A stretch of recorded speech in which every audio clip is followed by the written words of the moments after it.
started in photography about 60 years ago as a student at college, running a photo lab, and it was doing scientific work. So I learned a lot about photography, the techniques and the processes and so on. But the only pictures that I took were really travelogue pictures. When I would travel to places, I would take pictures to record what I was doing and seeing, mainly in color and so on. But it wasn't until the beginning of the digital revolution, which was about 2000, that I got really interested in the possibilities of photography, because it occurred to me all of a sudden that I was only limited by my imagination, because technically I could achieve anything. And so that has led to the kind of work that I do now, which I describe as sort of semi-abstract, and that's letting my imagination run a little wild sometimes. And we can see some of the things in the show here. I was influenced by a Japanese photographer called Hiroshi Sugimoto.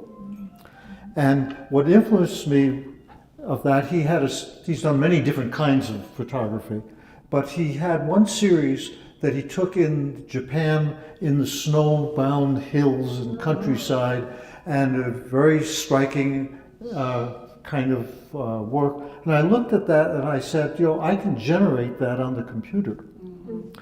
And that started me thinking about a whole series of works that I call minimalist series of art, with instead of a snow background, I create the background on the computer, and I superimpose on it the trees and the kind of things that he did. I've been trying to change from being instinctual to being planned, because I have the concept that when a photographer goes out to look at something, that you should have something in mind about how it's going to turn out and what it is that interests you in that photograph.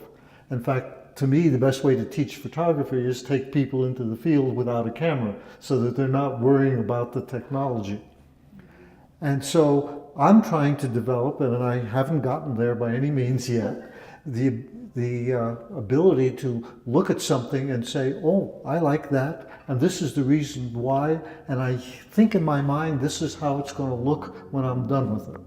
And I'm finding that it's very difficult, but it's a very challenging process to go through. And that's that imagination that you're working on too. You know, you're imagining it to be one way, and then you're trying to capture it. Right, and that particularly works for my kind of work, because I'm not interested in photorealism. Right. So I'm trying to extract from what I see to what means something to me. Two things that I wish that I had known more was, one, I wish I had known more of the history of photography, which I studied and learned much more recently. And the other is, I wish I had had much more of a general appreciation of art. And that I had just studied and learned about art and the creation of art of whatever form. And then I think that would have influenced my thinking about photography more than probably any other single thing.